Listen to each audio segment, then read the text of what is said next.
자, 오늘은 로마서 제14강입니다. Ngày nắng cứ dương riêng cùng pi rốn, căn cùng pi rốn mê riêng tí đọc buồn. 예, 오늘의 주제는 우리의 존재에 맞게 여기며 살아가기입니다. Nó không mẹ ở chỗ nón chưa ngày nắng cứ luôn nấu đòi cách trâu tam ắt thị phiếp rồi bọc lục dương. Dương mơ cái lãnh chỗ nón chương ở miền biển môi cái hao biển nó ăn ắt thị phiếp. Ắt thị phiếp nó cái đã là cái hao trồn chê nó cứ dễ tấu cứ luôn dương nâng anh ca đại miền bỏ bị nó phải tham ca đại miền ca đại dương miền qua tụi mình nó lên lục cái ca dương ru nâu nâng anh kêu ắt thịt phiệp nâng chứ bây giờ bọn ở dương ở bọn ca dương mới dương mình ắt thịt phiệp nâng ngay bọn của mình ắt thịt phiệp này chứ ca đại dương miền chỉ vẫn nâng cứ hấp hấp bị ắt thịt phiệp nâng hay trong miền môi cho thằng khổ thì chứ chính máu miền biệt sạm sạm ma chếtกับphiệp សមាជិកភាពពេលយើងស្ដាប់ទៅអាចនឹងយល់ក៏ប៉ុន្តែនៅក្នុងគម្ពីរគឺថានឹងមានការផ្លាស់ប្ដូរសមាជិកភាពហ្នឹងមានន័យថាពីមុនយើងជាសមាជិករបស់ពួកអរិយរបស់អរិយយើងជាកូនអរិយអញ្ចឹងយើងជាសមាជិកនៅប្រភពអរិយតែដល់ពេលឥឡូវយើងខ្លាចជាសមាជិករបស់ព្រះជាក្នុងនគររបស់ព្រះជាម្ចាស់វិញអញ្ចឹងពាក្យថាសមាជិកភាពហ្នឹងគឺចង់សំដៅបែបហ្នឹងគឺយើងធ្វើជាសមាជិកនៃក្រុមណាមួយនៃស្ថានភាពណាមួយ dương vô bị năng chỉ bị thayសម្រាប់ពួកយើងយើងយល់ពាក្យហ្នឹងអាចសាប់ព្រះបន្ទូហើយយើងនឹងអាចយល់ទៅច្បាស់អូខេអ្នកមកសិនខ្ញុំទៅ 자, 우리 로마서 6장 11절부터 23절 말씀까지 한 절씩 읽겠습니다. ដូច្នេះអ្នករាល់គ្នាក៏ត្រូវចាត់ទុកខ្លួនដូចជាបានស្លាប់ខាងឯបាបហើយរស់ខាងឯព្រះវិញនៅក្នុងព្រះគ្រីស្ទយេស៊ូវដែរ ដូច្នេះកុំឲ្យបាបសោយរាជក្នុងរូបកាយរបស់អ្នករាល់គ្នាដែលតែងតែស្លាប់ដើម្បីឲ្យអ្នករាល់គ្នាស្ដាប់តាមសេចក្តីប៉ងប្រាថ្នារបស់បាបនោះឡើយ មិនត្រូវប្រគល់អវយវៈរបស់អ្នករាល់គ្នានៅក្នុងអំពើបាបទុកដូចជាឧបករណ៍បម្រើឲ្យសេចក្តីទុច្ចរិតនោះឡើយតែត្រូវប្រគល់ខ្លួនទៅព្រះដោយពួកអ្នកដែលបានរស់ពីស្លាប់ហើយថ្វាយអវយវៈរបស់អ្នករាល់គ្នាទៅព្រះទុកដូចជាឧបករណ៍បម្រើសុចរិតវិញ ហាត់នឹងគ្មានអំណាចលើអ្នករាល់គ្នាទៀតឡើយព្រោះអ្នករាល់គ្នាមិនស្ថិតនៅក្រោមក្រឹតវិន័យទេគឺស្ថិតនៅក្រោមព្រះគុណវិញ ដូច្នេះដោយព្រោះយើងស្ថិតនៅក្រោមព្រះគុណមិនស្ថិតនៅក្រោមក្រឹតវិន័យតើយើងគួរប្រព្រឹត្តបាបឬទេមិនមែនដូច្នោះទេ អ្នករាល់គ្នាមិនដឹងទេឬបើអ្នករាល់គ្នាប្រគល់ខ្លួនទៅធ្វើជាបាវបម្រើហើយស្ដាប់បង្គាប់ចៅហ្វាយណានោះអ្នកជាបាវបម្រើរបស់ចៅហ្វាយដែលបានស្ដាប់តាមនោះឯងនោះជាបាវបម្រើរបស់បាបដែលនាំទៅរកសេចក្តីស្លាប់ឬជាបាវបម្រើរបស់ការស្ដាប់បង្គាប់ដែលនាំឲ្យបានសុចរិតក្តីប៉ុន្តែអរព្រះគុណដល់ព្រះដែលអ្នករាល់គ្នាពីដើមជាបាវបម្រើរបស់បាបទាំងបានស្ដាប់បង្គាប់យ៉ាងអស់ពីចិត្តតាមគំរូនៃសេចក្តីបង្រៀនដែលបានប្រគល់មកអ្នករាល់គ្នាហើយដោយអ្នករាល់គ្នាបានរួចពីបាបនោះក៏ត្រឡប់ជាបាវបម្រើរបស់សេចក្តីសុចរិតវិញខ្ញុំនិយាយតាមរបៀបមនុស្សលោកដូច្នេះព្រោះតែភាពទន់ខ្សោយខាងសាច់ឈាមរបស់អ្នករាល់គ្នាត្បិតដូចពីដើមអ្នករាល់គ្នាបានប្រគល់អវយវៈរបស់ខ្លួនធ្វើជាបាវបម្រើឲ្យសេចក្តីស្មោកគ្រោកនិងសេចក្តីទន់ទទឹងសេចក្តីទទឹងច្បាប់កាន់តែច្រើនឡើងយ៉ាងណាឥឡូវនេះចូលប្រគល់អវយវៈរបស់អ្នករាល់គ្នាធ្វើជាបាវបម្រើឲ្យសេចក្តីសុចរិតវិញដើម្បីបានបរិសុទ្ធយ៉ាងនោះដែរកាលអ្នករាល់គ្នានៅជាបាវបម្រើរបស់បាបនៅឡើយនោះអ្នករាល់គ្នាមិនជាប់ក្នុងសេចក្តីសុចរិតទេការនោះតើអ្នករាល់គ្នាបានផលអ្វីខ្លះពីសេចក្តីដែលឥឡូវនេះអ្នករាល់គ្នាអៀនខ្មាស់ត្បិតចុងបំផុតនៃសេចក្តីទាំងនោះជាសេចក្តីស្លាប់តែឥឡូវនេះដែលព្រះបានប្រោសរួចឲ្យរួចពីបាបហើយអ្នករាល់គ្នាបានត្រឡប់ជាបាវបម្រើរបស់ព្រះអង្គអ្នករាល់គ្នាបានផលជាសេចក្តីបរិសុទ្ធហើយចង់បំផុតជីវិតអស់កលជានិច្ចត្បិតឈ្នួលរបស់អំពើបាបជាសេចក្តីស្លាប់តែអំណោយទានរបស់ព្រះវិញគឺជីវិតអស់កលជានិច្ចនៅក្នុងព្រះគ្រីស្ទយេស៊ូវជាព្រះអម្ចាស់នៃយើង 아멘. 아멘. 네. 예수님을 믿을 때 우리는 예수님의 죽음과 부활과 우리가 연합하여서 새로운 존재, 또 새로운 몸, 새로운 소속이 되었다라고 지난주에 말씀했습니다. ចឹងនៅសប្តាហ៍មុនយើងបានរៀនហើយថានៅពេលដែលយើងជឿព្រះយេស៊ូវយើងបានរួបរวมជាមួយនឹងព្រះអង្គទាំងក្នុងការសង្កត់របស់ព្រះអង្គទាំងក្នុងការរស់ឡើងវិញអញ្ចឹងយើងខ្លាចជាអត្ថិភាពថ្មីមានថាយើងខ្លាចជាមនុស្សថ្មីយើងខ្លាចរូបកាយយើងក៏ខ្លាចជាថ្មីហើយយើងស្ថិតនៅក្នុងសមាជិកភាពថ្មី 예, 우리의 존재와 소속이 바뀌었다면 이제 우리는 어떻게 살아가야 될까요? ចឹងនៅពេលដែលយើងអត្ថិភាពរបស់យើងបានផ្លាស់ប្ដូរហើយសមាជិកភាពរបស់យើងក៏ផ្លាស់ប្ដូរដែរចឹងតើយើងត្រូវរស់នៅដោយវិធីណា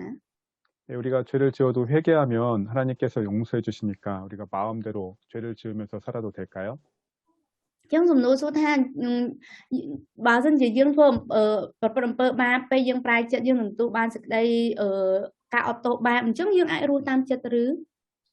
예, 지난주에 제가 그러면 안 된다라고 말씀을 드렸죠. ដោយសប្តាហ៍មុនអញ្ចឹងយើងបានប្រាប់ហើយថាมันអាចធ្វើបែបនេះទេ 예, 우리는 하나님의 자녀로서 그 존재와 신분에 맞게 살아야 합니다. ចឹងដោយសារតែយើងខ្លាចជាកូនសួនភ្នារបស់ព្រះជាម្ចាស់ហើយអញ្ចឹងយើងត្រូវតែរស់នៅឲ្យស័ក្តិសមនឹងអត្ថិភាពរបស់ខ្លួនឯងស័ក្តិសមនឹងឋានៈរបស់ខ្លួនឯង 예, 우리는 우리의 신분과 존재를 분명하게 알고 그에 합당하게 살아가야 합니다. អញ្ចឹងហើយយើងត្រូវតែដឹងឲ្យច្បាស់ពីឋានៈរបស់ខ្លួនឯងដឹងឲ្យច្បាស់ពីអត្ថិភាពរបស់ខ្លួនឯងអញ្ចឹងហើយយើងត្រូវរស់នៅឲ្យតាមវា 여러분 왕자와 거지라는 동화를 잘 아나요? តើអង្គគ្នាដឹងដែលដឹងរឿងព្រះរាជបុត្រានិងអ្នកសំទានទេ 예, 왕자가 이 왕궁에서 사는 게 너무 답답하고 힘들어서 예, 이제 자유롭게 살고 싶어서 이 거지 자기와 닮은 거지랑 이렇게 옷을 바꿔 입고 신분을 바꿨습니다. ចឹងរឿងហ្នឹងគឺថាបុត្រាស្ដេចហ្នឹងគាត់ធ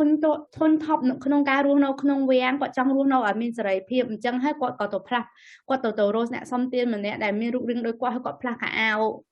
សម្លៀកបំពាក់ជាមួយអ្នកសំទានហ្នឹងហើយរស់នៅជាអ្នកសំទាន 네, 왕자는 이제 거지가 되어서 처음에는 마음껏 자고 싶은 대로 자고 먹고 싶은 거 먹고 이렇게 자유롭게 사는 게 너무 좋았습니다. ចឹងដំបូងពេលដែលបុត្រាស្ដេចហ្នឹងខ្លាចជាអ្នកសំទានគាត់រស់នៅដោយមានសេរីភាពគាត់ចង់កេងពេលណាក៏បានគាត់ចង់ញ៉ាំពេលណាក៏បានចឹងគាត់មានអារម្មណ៍ល្អ 그러나 거지로 사는 게 쉽지 않죠. 먹을 것도 없고 잠잘 곳도 마땅치 않고 그래서 다시 왕궁으로 돌아가고 싶어졌습니다. ប៉ុន្តែការរស់នៅជាអ្នកសំទានគឺមិនងាយស្រួលនោះឡើយព្រោះថាខ្វះទាំងរបស់ញ៉ាំកន្លែងកេងកន្លែងសាក់នៅក៏វាមិនគ្រប់ក៏មិនល្អអញ្ចឹងហើយបុត្រាស្ដេចហ្នឹងក៏ចង់មករស់នៅក្នុងវាំងវិញ 그냥 다시 왕자가 되고 싶다고 해서 그냥 쉽게 왕자가 된 건 아니고 어렵게 정말 어렵게 다시 왕자가 되었는데요.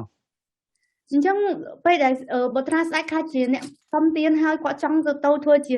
បុត្រាស្ដេចចូលវាំងវិញវាមិនមែនជារឿងងាយស្រួលទេក៏ប៉ុន្តែគាត់ព្យាយាមឆ្លងកាត់ការលំបាកជាច្រើនទីបំផុតគាត់ក៏បានខ្លាចជាបុត្រាស្ដេចវិញ 네, 왕자는 이제 거지의 신분을 버리고 자기가 진짜 왕자이고 자기의 존재와 신분을 분명하게 아니까 또 그 왕자답게 그렇게 또 살아가게 됩니다. អញ្ចឹងគាត់បុត្រាស្ដេចហ្នឹងក៏បោះបង់ចោលឋានៈជាអ្នកសំទានរបស់ខ្លួនឯងត្រឡប់មកធ្វើជារាជបុត្រារបស់ស្ដេចវិញដោយគាត់ដឹងច្បាស់ពីអត្ថិភាពនិងឋានៈរបស់ខ្លួនឯងអញ្ចឹងគាត់បានរស់នៅដោយស័ក្តិសមជាមួយនឹងឋានៈរបស់ខ្លួនឯង 네, 6장 11절 말씀 읽겠습니다. យើងមើលក្នុងខទី11អ្នកណាជួយអានមួយ ដូច្នេះអ្នករាល់គ្នាក៏ត្រូវចាត់ទុកខ្លួនដូចជាបានស្លាប់ខាងឯបាបហើយរស់ខាងឯព្រះវិញនៅក្នុងព្រះគុណនៅក្នុងព្រះគ្រីស្ទយេស៊ូវដែរ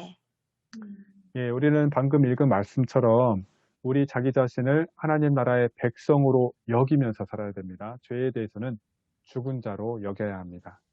យើងដូចក្នុងខគម្ពីរនេះបានប្រាប់យើងអញ្ចឹងយើងខ្លាចជាកូនរាជរបស់ព្រះជាម្ចាស់អញ្ចឹងយើងត្រូវតែចាត់ទុកខ្លួនឯងជារាជរបស់ព្រះអង្គហើយត្រូវតែចាត់ទុកថាខ្លួនឯងនឹងបានស្លាប់ខាងសេចក្តីបាបហើយ 예, 이신칭 의는 예, 여기는 것입니다. អញ្ចឹងយុត្តិកម្មការដែលយើងបានសុចរិតដោយសារសេចក្តីជំនឿហ្នឹងគឺវាអាស្រ័យលើការចាត់ទុក 예, 하나님께서 예수님을 믿는 우리를 의롭다라고 여겨주셨기 때문에 우리도 자기 자신을 의롭다라고 여기면서 사는 것입니다. គឺមានន័យថាព្រះជាម្ចាស់បានចាត់ទុកពួកយើងនឹងជាខ្លាចជាមនុស្សសុចរិតហើយអញ្ចឹងយើងខ្លួនឯងក៏ត្រូវចាត់ទុកខ្លួនឯងជាមនុស្សសុចរិតដែរ 네, 그러면 우리는 하나님의 자녀로서 어떻게 해야 죄가 자신을 지배하지 못하도록 그렇게 할 수 있을까요? អញ្ចឹងតើក្នុងនាមយើងជាកូនស្រីធារបស់ព្រះជាម្ចាស់តើយើងត្រូវធ្វើដូចម្តេចដើម្បីកុំឲ្យអំពើបាបវាមកគ្រប់គ្រងលើយើងបាន 예, 첫 번째는 육체의 정과 욕심을 무시하고 거절하는 것입니다. មុនដំបូងអ្វីយើងត្រូវធ្វើគឺថាយើងបដិសេធហើយកុំរវីរវល់នឹងសេចក្តីប៉ងប្រាថ្នានិងភាពលោភលន់ខាងសាច់ឈាមរបស់យើង 예, 6장 12절 말씀. យើងមកខដល់12មែនជួយអានមួយ ដូច្នេះកុំឲ្យបាបសោយរាជក្នុងរូបកាយរបស់អ្នករាល់គ្នាដែលតែងតែស្លាប់ដើម្បីអ្នករាល់គ្នាស្ដាប់តាមសេចក្តីប៉ងប្រាថ្នារបស់បាបនោះឡើយ 예, 우리는 먼저 몸의 정욕에 대해서 따라가지 않도록 순종하지 않도록 해야 합니다. នឹងដំបូងយើងត្រូវតែកុំស្ដាប់តាមសេចក្តីប៉ងប្រាថ្នាខាងសាច់ឈាមនៃខាងអំពើបាបនោះឡើយ 예를 들어서 우리가 뭐 좋은 물건을 봤을 때 갖고 싶어, 훔치고 싶어 생각할 그런 마음이 들 때 그렇게 하지 말라는 것이죠. ជាងគឺមានន័យថាបើឧទាហរណ៍យើងឃើញរបស់មួយល្អ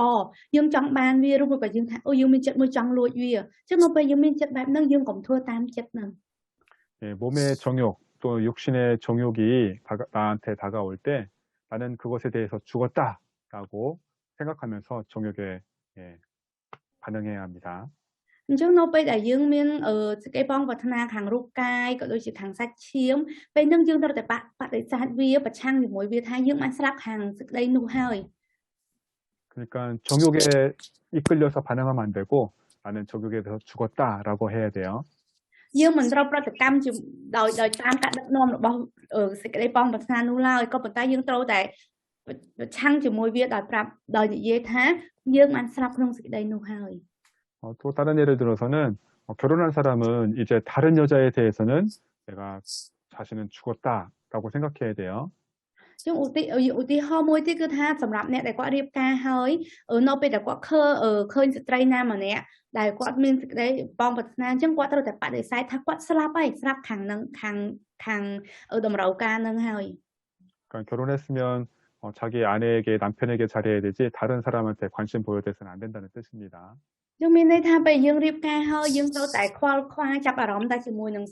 ដៃស្វាមីយើងឬភរិយាយើងប៉ុណ្ណោះយើងមិនអាចចាប់អារម្មណ៍នឹងអ្វីអ្នកផ្សេងនោះឡើយ 예, 나를 죄로 이끄는 그러한 정욕들에 대해서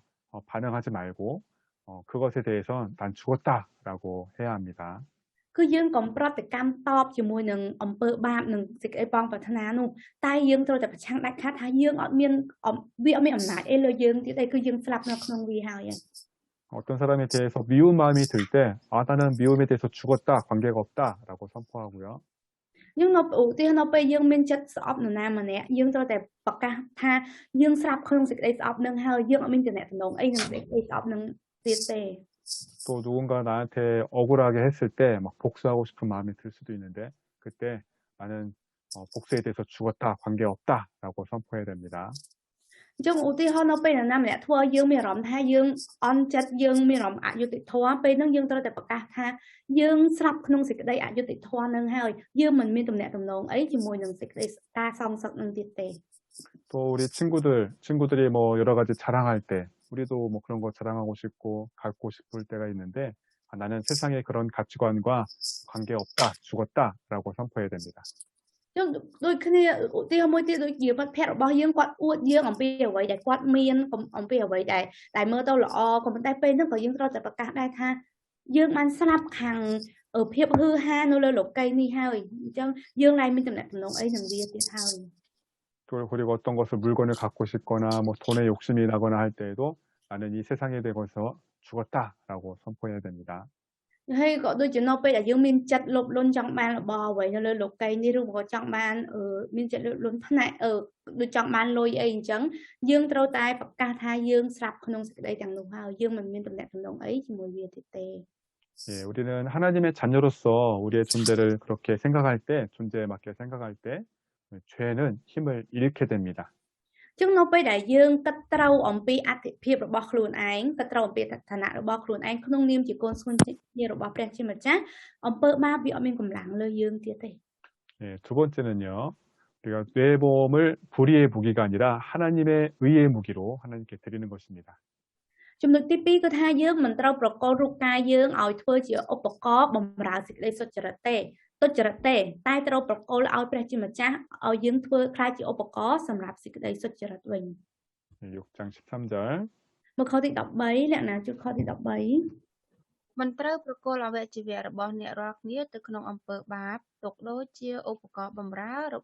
ឲ្យសេចក្តីទុច្ចរិតនោះឡើយតែត្រូវប្រគល់ខ្លួនទៅព្រះដូចពួកអ្នកដែលបានរស់ពីស្លាប់ហើយថ្វាយ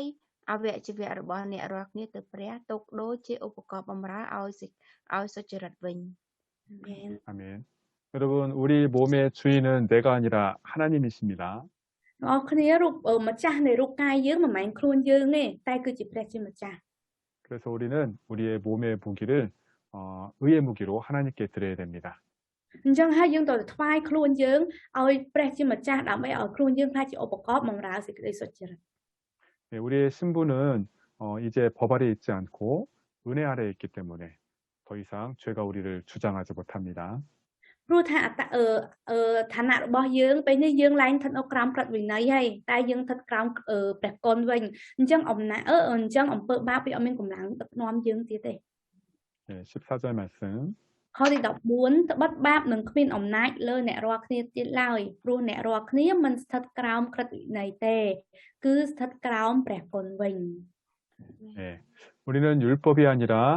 은혜 가운데 있기 때문에 죄가 우리를 정죄할 수 없으며 주장하지 못한다라는 뜻입니다. ជុំព្រះបន្ទូលនេះមានន័យថាឥឡូវហ្នឹងយើងស្ថិតនៅក្រោមព្រះគុណរបស់ព្រះជាម្ចាស់យើងឡើងនៅក្រោមព្រះគុណនៅក្រោមក្រឹតវិន័យហើយអញ្ចឹងអំពើបាបវាអត់អាចដាស់តួយើងបានទេវាអាចមានអំណាចលើយើងបានទៀតទេ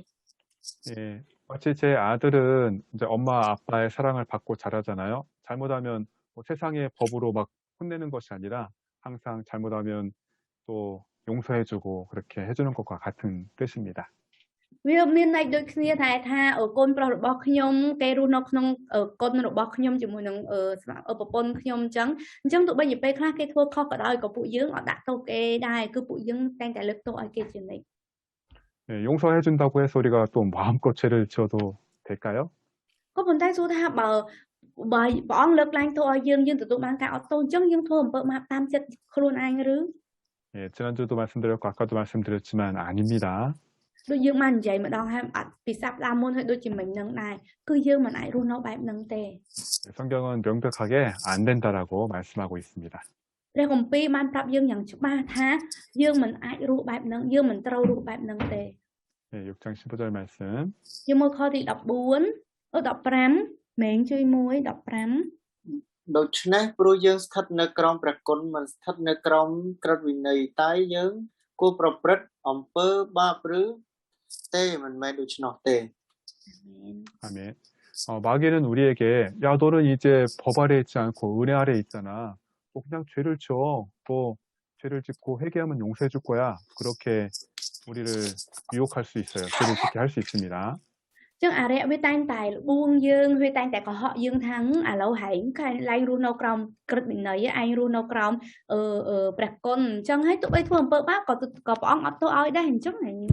ធ្វើអំពើបាបតាមចិត្តទៅ 그러나 사도 바울은 우리가 마음껏 죄를 지으면 안 된다라고 다음과 같이 말하고 있습니다. ក៏ប៉ុន្តែសាវកពោលបានបញ្ជាក់ប្រាប់យើងដូចខាងក្រោមថាយើងមិនត្រូវរស់នៅដោយប្រព្រឹត្តអំពើបាបតាមចិត្តខ្លួនឯងនោះឡើយ 네, 16절 말씀. ខទី16អ្នកណាខទី16 អ្នករាល់គ្នាមិនដឹងទេឬបើអ្នករាល់គ្នាប្រគល់ខ្លួនធ្វើជាបាវបម្រើហើយស្ដាប់បង្គាប់ចៅវាយណានោះអ្នកជាបាវបម្រើរបស់ចៅវាយដែលអ្នកស្ដាប់តាមនោះឯងទោះជាបាវបម្រើរបស់បាបដែលនាំទៅរកសេចក្តីស្លាប់ឬជាបាវបម្រើរបស់ការស្ដាប់បង្គាប់ដែលនាំឲ្យបានសុចរិតក្តី 네, 우리가 죄에게 순종하면 죄의 종이 되고 또 우리가 하나님께 순종하면 하나님의 종이 된다는 뜻이죠. ចឹងព្រះបន្ទូលនោះមានន័យថាបើសិនយើងស្ដាប់បង្គាប់បាបយើងនឹងខ្លាចជាអ្នកបម្រើរបស់បាប តែបើសិនយើងស្ដាប់បង្គាប់ព្រះជាម្ចាស់នឹងខ្លាចយើងនឹងខ្លាចជាបាវបម្រើរបស់ព្រះជាម្ចាស់ 네, 우리는 복음을 듣고 하나님의 말씀을 마음으로 순종하는 의의 종, 하나님의 종이 되었습니다. ចឹងពួកយើងបានស្ដាប់ដំណឹងល្អរបស់ព្រះជាម្ចាស់ហើយយើងស្ដាប់បង្គាប់តាមព្រះបន្ទូលរបស់ព្រះអង្គហើយអញ្ចឹងហើយយើងខ្លាចជាអ្នកបម្រើនៃសេចក្តីសុចរិតគឺបាវបម្រើរបស់ព្រះជាម្ចាស់ 예, 17절, 18절 말씀. យើងមើលខទី17 18មែនយល់ខំ17 18 ប៉ុន្តែព្រះគុណដល់ព្រះដែលអ្នករាល់គ្នាពីដើមជាបាវបម្រើរបស់បាបទាំងបានស្ដាប់បង្គាប់យ៉ាងអស់ពីចិត្តតាមគំរូនៃសេចក្តីបង្រៀនដែលគេបានប្រគល់មកអ្នករាល់គ្នាហើយដោយអ្នករាល់គ្នាបានរួចពីបាបនោះក៏ត្រឡប់ជាបាវបម្រើរបស់សេចក្តីសុចរិតវិញ អាមែន 예. 그러므로 우리는 사단의 말을 듣고 즉 무슨 짓을 해도 뭐 벌받지 않을 거야 라는 말을 듣고 우리가 죄를 지어서는 안 됩니다. អញ្ចឹងហើយយើងមិនអាចស្ដាប់បង្គាប់អរិយសាតាំងទៀតទេដែលអរិយសាតាំងវាប្រាប់យើងថាឯងធ្វើអីក៏បានដែរឯងនឹងមិនត្រូវព្រះអង្គមិនត្រូវដាក់គេដាក់ទោសនោះឡើយយើងមិនត្រូវស្ដាប់បែបនេះទេ 예, 그리스도의 은혜는 우리가 죄를 지으면서 마음대로 살도록 하는 것이 아닙니다. ចឹងព្រះគុណរបស់ព្រះគ្រីស្ទសម្រាប់យើងមិនមែនឲ្យមកយើងដើម្បីឲ្យយើងរស់នៅតាមតែចិត្តខ្លួនឯងនោះទេ 예, 그리스도의 은혜는 우리로 하여금 하나님의 종이 되게 하는 그것입니다. អញ្ចឹងព្រះគុណរបស់ព្រះគ្រីស្ទគឺប្រទានឲ្យយើងដើម្បីឲ្យយើងក្លាយជាបាវបម្រើរបស់ព្រះជាម្ចាស់ 즉 예수님께서는 우리를 의의 종으로 부르신 것이죠. អញ្ចឹងហើយបានព្រះជាម្ចាស់ហៅពួកយើងថាជាបាវបម្រើនៃសេចក្តីសុចរិត 그러므로 우리는 우리의 신분에 맞게 우리의 몸을 죄의 무기가 아니라 의의 무기로 드려야 합니다. អញ្ចឹងហើយយើងត្រូវតែថ្វាយប្រគល់ខ្លួនយើងទៅឲ្យធ្វើជាអ្នកបាវបម្រើរបស់សេចក្តីសុចរិតឲ្យស័ក្តិសមនឹងឋានៈរបស់យើង 예, 그래서 세 번째는 이제 우리가 하나님의 종으로서 열심을 내라입니다. ហើយចំណុចទី3គឺថាឲ្យយើងនឹងខំប្រឹងប្រែងក្នុងនាមយើងជាបាវបម្រើរបស់ព្រះជាម្ចាស់ 예, 저와 여러분은 과연 하나님의 종으로서 우리가 열심을 내고 있습니까? ซึ่งសម្រាប់ខ្ញុំនិងអ្នកទាំងអស់គ្នាតើពួកយើងបានខំប្រឹងប្រែងពេញលេញរស់នៅឲ្យស័ក្តិសមជាអ្នកបម្រើរបស់ព្រះជាម្ចាស់ឬទេ 예, 우리가 온전히 살고 있는지 아닌지 우리가 어떻게 할 수 있을까요? តើយើងកំពុងតែរស់តើយើងអាចដឹងថាយើងកំពុងតែរស់នៅយ៉ាងពេញលេញរស់នៅយ៉ាងគ្រប់លក្ខទេ 네, 19절 말씀. ខទី19ខ19អ្នកណា ខ្ញុំនិយាយតាមរបៀបមនុស្សលោកដូចនេះព្រោះតែភាពទន់ខ្សោយខាងសាច់ឈាមរបស់អ្នករាល់គ្នាត្បិតដូចដែលពីដើមអ្នករាល់គ្នាបានប្រកល់អវយជីវៈរបស់ខ្លួនឲ្យធ្វើជាបាវបម្រើឲ្យសេចក្តីស្មោកគ្រងនិងសេចក្តីទទឹងច្បាប់កាន់តែច្រើនឡើងយ៉ាងណាឥឡូវនេះចូលប្រកល់អវយជីវៈរបស់អ្នករាល់គ្នាធ្វើជាបាវបម្រើឲ្យសេចក្តីសុចរិតវិញដើម្បីឲ្យបានសុចរិតយ៉ាងនោះដែរអាមែន 아멘. 자, 바울은 이제 비교해 보라고 하는데 지금 우리의 행동과 과거에 우리가 죄에 대해서 열심을 내던 행동과 비교해 봐라라고 말하고 있습니다. ខ្ញុំខកំពីរនេះលោកប៉ូលបានប្រាប់យើងថាឲ្យយើងប្រៀបធៀបពីការខំប្រឹងប្រែងដែលយើងរស់នៅពីមុនរស់នៅក្នុងអំពើបាបនិងការខំប្រឹងប្រែងដែលយើងរស់នៅក្នុងព្រះជាម្ចាស់តើយើងខំប្រឹងប្រែងដូចគ្នាឬអត់ 즉 예수님을 믿기 전에 죄의 종으로서 죄에 대해서 정욕에 대해서 열심을 내던 모습과 지금 예수님을 믿고 하나님의 자녀로서 얼마나 열심히 신앙생활을 하고 있는가 그 두 가지를 비교해 보라는 것이죠. ចឹងគឺនិយាយម្ដងទៀតមកថាឲ្យយើងនឹងគិតថាតាំងពីយើងរស់នៅជាអ្នកបម្រើរបស់អំពើបាបយើងបានខំប្រឹងប្រែងតាមបំណងប្រាថ្នាតាមសេចក្តីប្រាថ្នាខាងសាច់ឈាមណាចឹងឥឡូវយើងខ្លាចជាកូនសួនញារបស់ព្រះជាម្ចាស់ហើយតើយើងខំប្រឹងប្រែងដែរឬទេ 우리가 과거에 예수님 믿기 전에 그냥 죄를 그냥 지은 것이 아닙니다.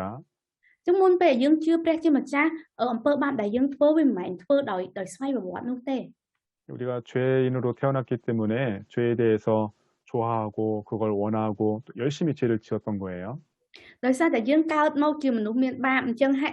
ដោយសារសន្តាននៃអំពើបាបហ្នឹងគឺយើងចូលចិត្តប្រព្រឹត្តអំពើបាបយើងខំប្រព្រឹត្តអំពើបាបយើងព្យាយាមប្រព្រឹត្តអំពើបាបណា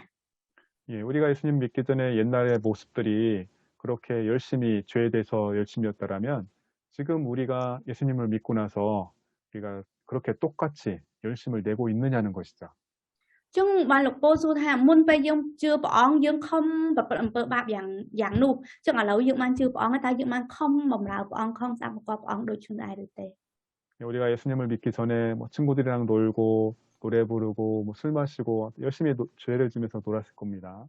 គឺសម្រាប់ពួកយើងមុនពេលយើងជឿព្រះអង្គយើងប្រកាសជាព្យាយាមយើងខំលេងសប្បាយជាមួយនឹងពួកមិត្តភ័ក្តិយើងខំផឹកស្រាយើងខំច្រៀងចម្រៀងដើរលេងយើងខំខ្លាំងណាស់ 그러면 지금 예수님 믿고 나서 하나님을 얼마나 열심히 찬양하고 모이게 힘쓰고 또 우리가 하나님께 얼마나 신앙생활을 열심히 하느냐 그것이죠. ហើយចឹងហើយឥឡូវសម្រាប់ឥឡូវយើងជាកូនសុភារបស់ព្រះអង្គហើយតើយើងបានខំថ្វាយបង្គំទ្រង់ខំសរសើរដំកើងទ្រង់ខំរស់នៅក្នុងជីវិតនៃក្តីជំនឿរបស់យើងដោយការដែលយើងខំធ្វើអំពើបាបនោះទេ 사도 바울은 예수님을 믿기 전에 예수님 믿는 사람들을 잡아다 죽이는 그런 데 열심이었던 사람이었습니다. មុនលោកពោលសម្រាប់គាត់មុនពេលដែលគាត់បានជឿព្រះយេស៊ូវគាត់គឺជាមនុស្សដែលព្យាយាមខំប្រឹងប្រែងខ្លាំងណាស់ក្នុងការបៀតបៀនអ្នកដែលជឿព្រះយេស៊ូវ 그런데 사도 바울이 예수님을 만난 이후에는 정말 목숨을 걸고 예수님을 전했던 열심히 예수님을 전했던 사람이 되었습니다. ក៏ប៉ុន្តែក្រោយពេលដែលលោកពោលគាត់បានជឿព្រះយេស៊ូវជួបព្រះយេស៊ូវហើយគាត់ក៏បានខំប្រឹងប្រែងណាស់ខ្លាំងមែនតើគឺគាត់លះដាក់ជីវិតរបស់គាត់ដើម្បីបម្រើព្រះយេស៊ូវវិញ 성 어거스틴도 예수님을 믿기 전에는 술 마시고 여자를 좋아하고 놀기를 좋아했던 사람이었어요. អូកូស្ទីនហ្នឹងគឺមុនពេលដែលគាត់ជឿព្រះយេស៊ូវគាត់ក៏ខំប្រឹងប្រែងខ្លាំងដែរគាត់ចូលចិត្តមនុស្សស្រីគាត់ចូលចិត្តផឹកស៊ីគាត់ចូលចិត្តដើរលេង 그런데 그가 어머니 모니카의 기도로 회심한 이후에는 정말 열정을 가지고 이렇게 하나님의 일을 했습니다. ក៏ប៉ុន្តែនៅពេលដែលគាត់បានប្រែចិត្តមកវិញតាមរយៈការអធិដ្ឋានរបស់ម្ដាយគាត់ដែលឈ្មោះម៉ូនីខាគាត់ពេលដែលគាត់ប្រែចិត្តមកវិញគាត់ក៏ព្យាយាមខំប្រឹងប្រែងមែនតើក្នុងការបម្រើព្រះជាម្ចាស់ 야, 너 예수님 믿으니까 은혜 안에 있으니까 너 적당히 죄를 지어도 돼라고 말하는 것은 마귀의 속상임입니다. ចឹងការដែលសំឡេងមួយប្រាប់យើងថាអូឯងរស់នៅក្នុងបកុនហើយអញ្ចឹងឯងអាចរស់នៅល្មមហើយព្យាយាមប្រព្រឹត្តអំពើបាបក៏មិនអីដែរនេះគឺជាសំឡេងកុហករបស់អរិយសាតាំងទេ 우리는 이제 죄의 종이 아니라 예수님의 종이 되었기 때문에 예수님에 대해서 우리가 열심을 내야 합니다. ចឹងពេលហ្នឹងយើងមិនមែនជាអ្នកបម្រើរបស់អំពើបាបទៀតទេយើងជាបាបបម្រើរបស់ព្រះជាព្រះយេស៊ូវវិញអញ្ចឹងហើយយើងត្រូវតែខំប្រឹងប្រែងក្នុងនាមជាបាបបម្រើរបស់ព្រះអង្គ 예, 네 번째입니다. 네 번째는 우리가 여기는 훈련을 하는 것입니다. ចំណុចទី4គឺថាយើងត្រូវលុតដំខ្លួនឯងក្នុងការផ្លាស់ប្ដូរការគិតការចាត់ទុករបស់ចាត់ទុកខ្លួនឯង 예, 우리 그림을 한 가지 볼 텐데요. 여기 យើងមើលរូបភាព 존재와 소속에 맞게 여기면서 사는 삶입니다. ចឹងគឺថាយើងត្រូវគិតយើងត្រូវរស់នៅឲ្យសមនឹងឲ្យត្រូវនឹងអតិភិបនិងសមាជិកភាពរបស់ខ្លួនឯង 예, 우리가 존재의 변화와 또 소속의 변화가 있었죠. ចឹងដំបូងគឺយើងបានផ្លាស់ប្ដូរហើយខាងអតិភិបរបស់យើងគឺយើងបានផ្លាស់ប្ដូរហើយសមាជិកភាពរបស់យើងក៏ផ្លាស់ប្ដូរដែរ 예, 죄의 종에서 하나님의 종으로 우리가 변했습니다. គឺយើងផ្លាស់ប្ដូរពីបាវដែលយើងពីមុនជាបាវបម្រើរបស់អំពើបាបឥឡូវខ្លះជាបាវបម្រើរបស់ព្រះជាម្ចាស់វិញ 그러므로 우리가 옛사람에서 새사람으로 여기면서 살아가야 합니다. អញ្ចឹងហើយយើងត្រូវតែយើងកុំចាត់ទុកខ្លួនឯងជាមនុស្សចាស់ទៀតតែយើងចាត់ទុកខ្លួនឯងជាមនុស្សថ្មីវិញ 또 우리가 죄의 몸에서 또 의의 몸으로 우리가 열심히 하나님께 드려야 됩니다. អញ្ចឹងហើយយើងមិនត្រូវបកគលខ្លួនឯងទៅឲ្យរូបកាយរបស់យើងដល់អំពើបាបទៀតទេតែយើងត្រូវបកគលដល់សេចក្តីសុចរិតរបស់ព្រះជាម្ចាស់វិញ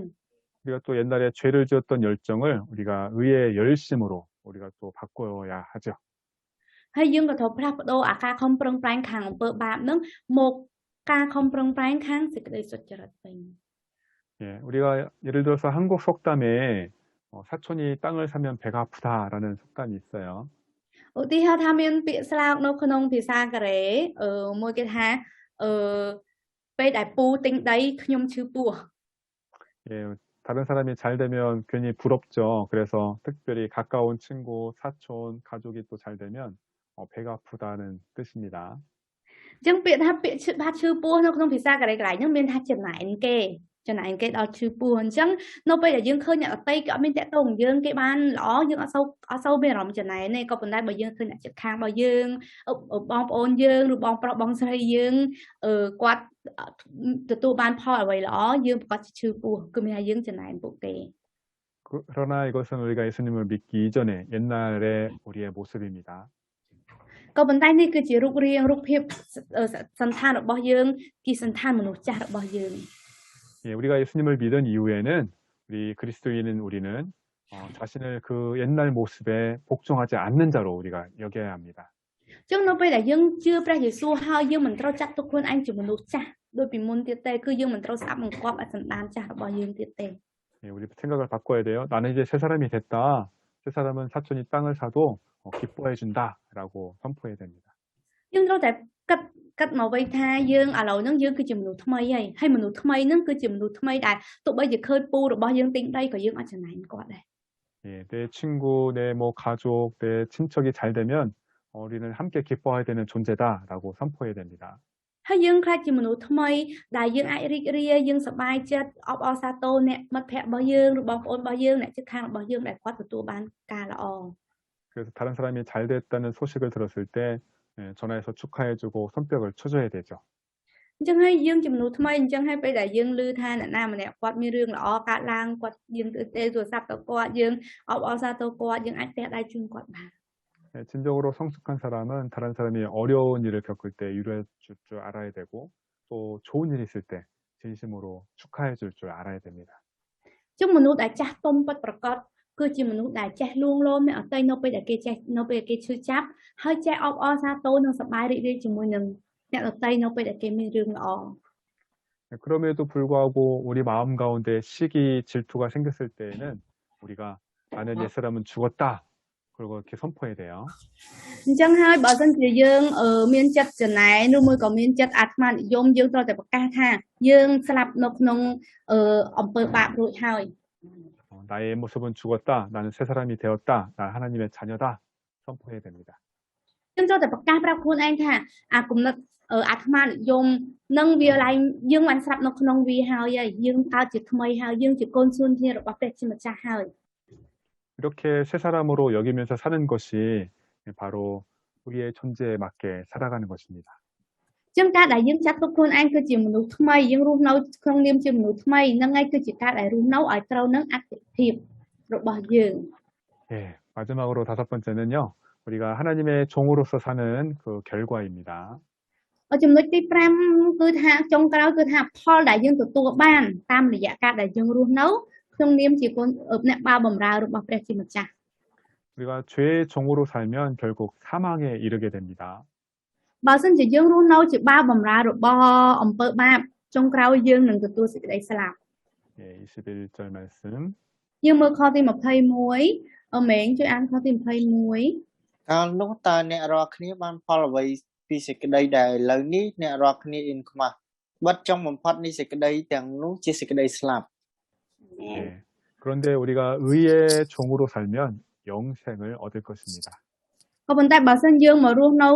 ជាបាបបម្រើរបស់សេចក្តីសុចរិតវិញយើងនឹងទទួលបានជីវិតអស់កល 예, 22절 말씀. ពីមើលខទី22អ្នកណា តែឥឡូវនេះដែលព្រះបានប្រោសឲ្យរួចពីបាបហើយអ្នករាល់គ្នាបានត្រឡប់